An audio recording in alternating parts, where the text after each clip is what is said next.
sometimes people need to be cited more than once if they don't get the point. No, I did get the message first time around. So. Good morning and welcome back to Southern Roads. This morning we're on our way to Natchez, Mississippi to attend the English Motoring Club of Mississippi's Brits on the Bluff.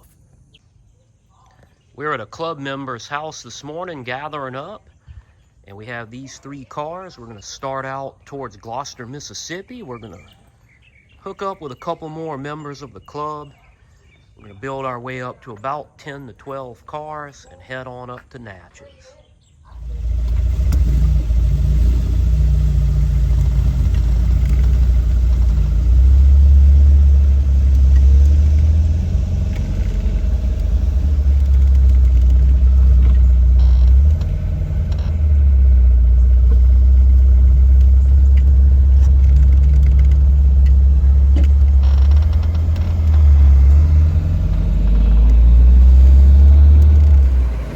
Our first stop in Gloucester, Mississippi. What a beautiful ride through the Louisiana and Mississippi countryside to get here. We're meeting up here with some other members of our group and then continuing on to get lunch at a famous local roadside buffet. It's got a couple extra cars now just pulled up. Got a Triumph Stag TR6. How you doing, Miss Susan? Mwah. I see you keep reaching up like Miss Susan's always in the British spirit. Trying. Hey, how we doing? we could. Good. I'm gonna walk over there and get out of the sun. It's warming up though. Whew. Got Keith today with the beer trailer, but in the non-matching car, but that's okay because this is a really cool V8 converted MGB, and he is living comfortably with the air conditioning today, and it's about time that we need it too because it has warmed up considerably.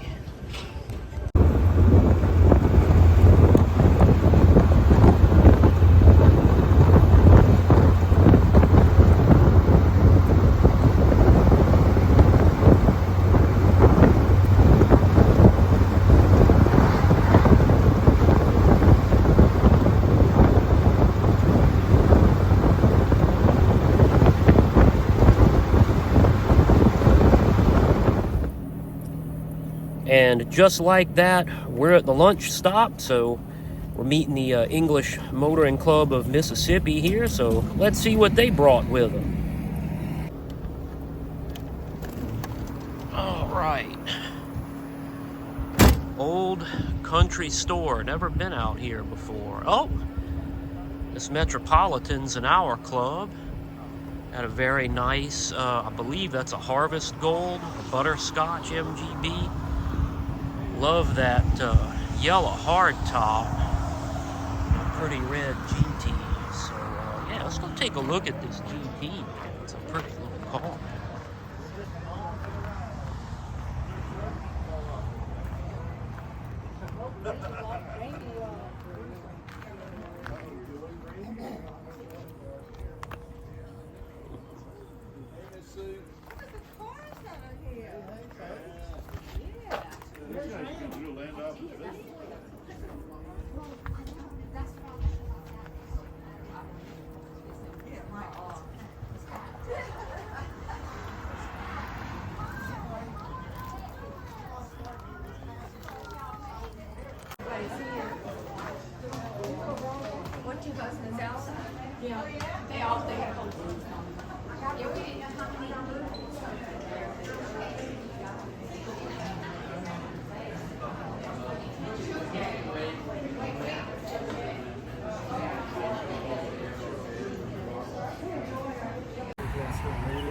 Wow, that was a satisfying lunch at a nice country stop, just oozing with southern charm.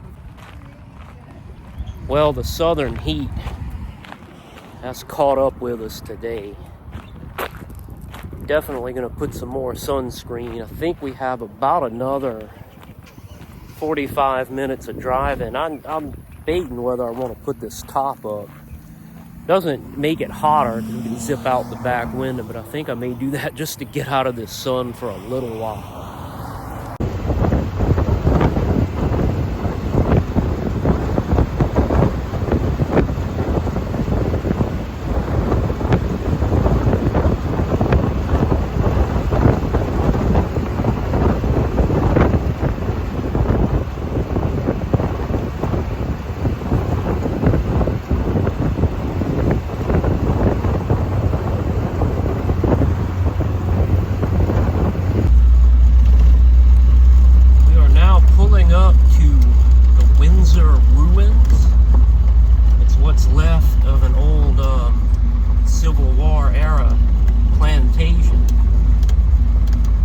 To a fire from a stray cigarette in 1890.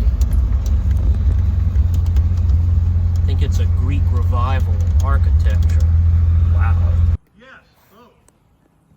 It took a lot of them. Does that have an image of it, Colin? Yes.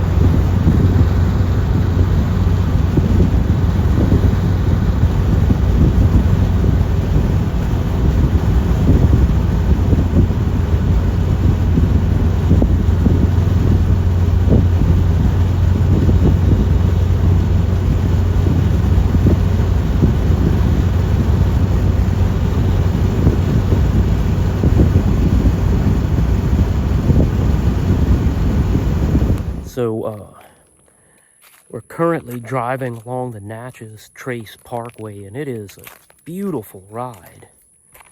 Got about 15 more miles to go until Natchez, and man, I'm ready to hit the pool.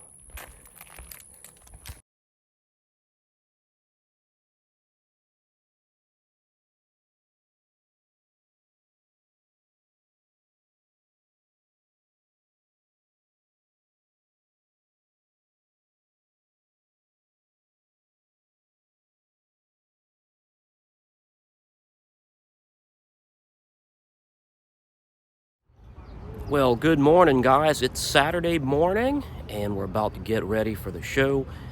It's 7 a.m. People are already out wiping down the cars, and I'm about to do that myself right before I take the car around to the show field. Safety guys as well. We did this in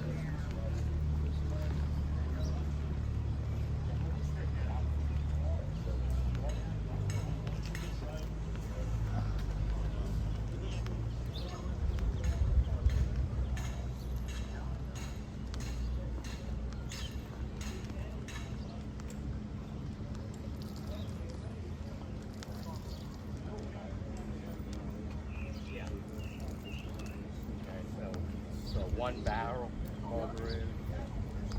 The MGA used two. There's 2 engines for this one, 1200 cc to 15. The judging hasn't quite started yet, so I'm just going to go around and look for some of the more interesting cars in the group here, and I think we have one right across the street. I figured Cliff would be. So this is Ian, and he owns a very special Jaguar, affably named the Shagwire. Now, Ian, when I walked up to this car, I made the assumption, someone has made a replica of the Shagwire from Austin Powers' Gold Member, but that is the actual movie car. It's actually one of 2 XK8s they used in the filming of the movie, the opening sequence. Yeah, they had 2 of them, and they put them into storage at the studio afterwards, let it go to rot, and I bought it from the studio and restored it, had the engine rebuilt, and had the paint job redone. Wow, so the car was in quite a fix when you found it. It was a studio barn find, put it that way. They didn't actually take much care of it. Like most props after a movie, they just put them into storage, and eventually they get around to shifting them or reusing them or selling them.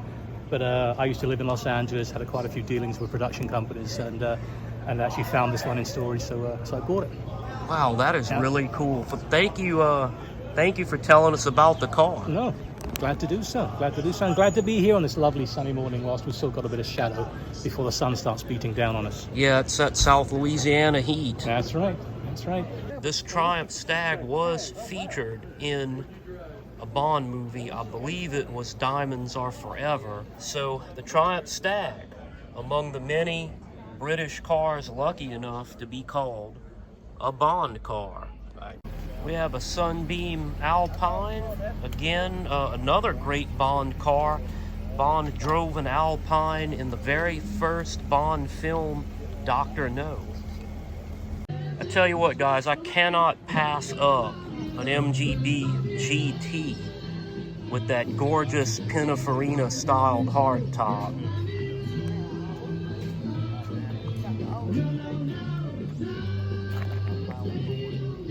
The English Motoring Club of Mississippi takes English motoring very seriously, as I unfortunately found out today when I got a visit from Officer Bobby, who is about to cite me for multiple British car violations.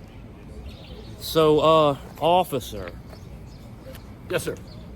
You said that I was violating lots of the local Improper British car display of ordinance. British flag, American tires on metric sizes, front tires not properly aligned, parking while under the influence of Western hillbilly music, displaying a God Save Me Queen, which is too late for her, not leaving the proper British oil trail under the car, and speaking with a fake Cockney accent, and walking with too much swagger. That is 6 violations. Man, I don't know if I can even place at this point. Well, 7 violations, I would have to impound your car. Goodness gracious. So you just made it. I just made it. Looks like I might be able to drive this thing home, guys. Thankfully.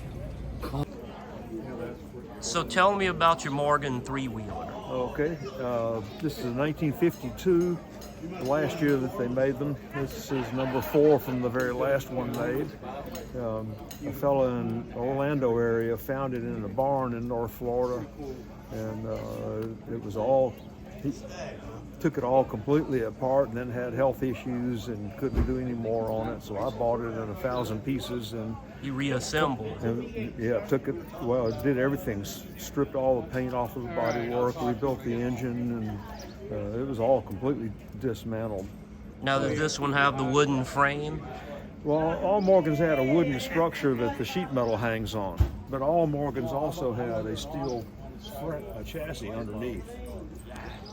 We got very confused about that wood frame, but every car back in the 20s and 30s had a wood structure to hang the sheet metal. They didn't have spot welders back then. Right. So right. that's how all the MGTDs and TFs were all put together, with a wooden structure with the sheet metal hanging on that.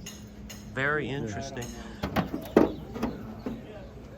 So unlike the modern Morgan three-wheelers, which have the external motorbike engine, this is an internal water-cooled. Yeah, the earlier three-wheelers had a V-twin engine exposed out on the front, and the whole car was built with motorcycle technology, the tubular steel chassis and all that. This was, they started this at the end of the three-wheel period, and by the World War II, they no longer made the V-twin three-wheelers. They continued on with this, which is called the F-type for the Ford engine. They then took this whole chassis and engine and put a differential across the back and turned it into the first Morgan 4.4 four-wheel car. Oh, so there is a definite connection from the 3 to the 4. There's a connection from 1910 through every single Morgan. They just built the next one on the basis of the previous one. It's amazing to see the technology evolve, and if something would break, then they would improve it and incorporate that in the next production run. And Morgan's still building cars today. Yes, and they went back to three-wheelers in 2012 and built one with a V-twin engine out in the front. It was an S&S, a 2-liter V-twin, just a thumper of an engine. They quit building those 2020, I think it is. In 2023, they came out with what they call the Super 3. And the Super 3 is more like this car. It has a radiator out in the front, and a 3-cylinder Ford engine under the hood. Quite powerful, I'm sure. Yeah, 118 miles an hour. Wow. Well, thank you for telling us about this beautiful Morgan three-wheeler. Thank you. Every English motoring show on the Gulf Coast has its own unique flavor, and the one here in Natchez is certainly no exception. What a lovely place to have a car show right under these beautiful crepe myrtles. So on my right-hand side is the levee of the Mississippi River with a big, beautiful view of the river and the boats and tankers passing by. And directly to my left, the show venue right in back of the Grand Hotel. It is a hot, humid day, but we've got plenty of shade in the crepe myrtles and then shade from the hotel itself. So we're just going to take a look around here.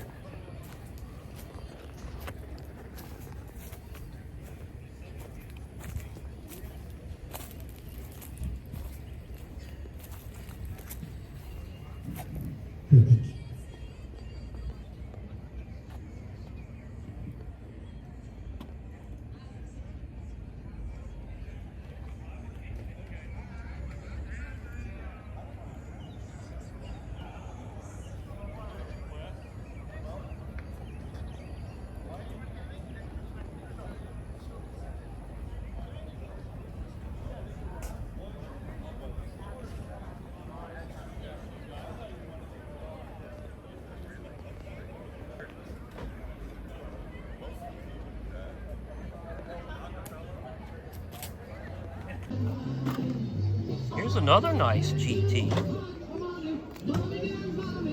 I don't think I've seen this car before.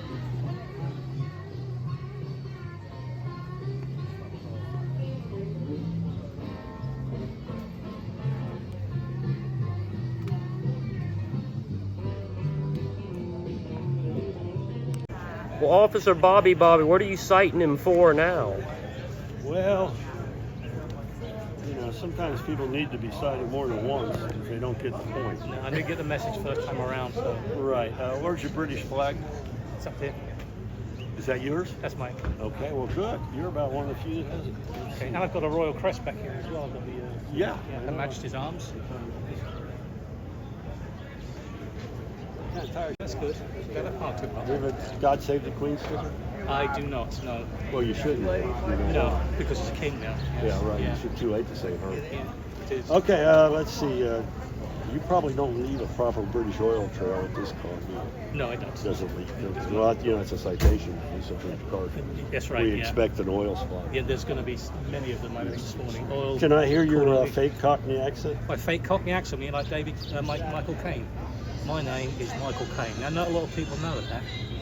I don't think. Okay. He did. That's very It was good. still pretty bad. It's still, well, You walk with too much swagger. I'm not such. okay. Sir, you have 4 violations. 4 violations. Oh my word. 4 violations. You know, if you get 7, you have to sit in your car naked. Is that right? That'll be an 8th violation in itself, Right. won't it? Yeah. That's right. And that wraps up the 2024 English Motoring Club of Mississippi Brits on the Bluff Car Show. And as you can see behind me, the little British engines are beginning to putter to life and head back home for the weekend. So for dinner in Natchez, we're at Fat Mama's Tamales, home of the Knock You Naked margarita and the gringo pie, which is chili on top of their world famous tamales. Well, good morning, guys. It's 7:20 a.m. on Sunday, and we're all packed up, ready to head home. I think we're going to take the shorter route through St. Francisville and then through the countryside towns of Jackson and Clinton. So, I've got to get some gas, find a couple bottles of water, and we'll be on our way. Made it just a few miles down the road, found a gas station, filled up with about 8 gallons. Car holds 10, so it's time to get some gas. Got a fresh cup of coffee and a couple bottles of water into the ice chest. Although it feels pretty good now, by about 10 o'clock, the sun and the heat will be merciless, and I'll be begging for those bottled waters. So I'm going to try to hang the camera up on this rudimentary camera holder and give you guys a glimpse of some of the vistas you get between Natchez and Baton Rouge.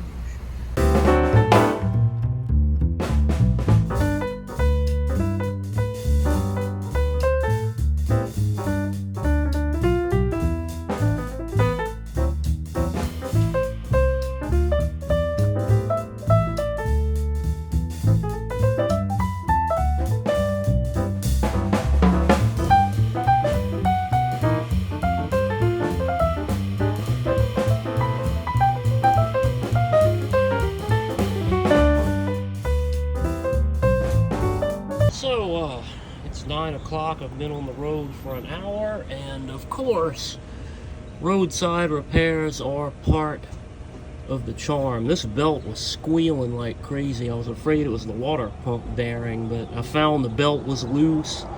So I'm going to do a little roadside belt tensioning, and we'll be back on the road in a few minutes. I mean, hey, I need to take a little break anyway and stretch my legs, because it is a halfway point. So I'll get this buttoned up, get another cup of coffee, and we'll be on the way.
What a great day on the road.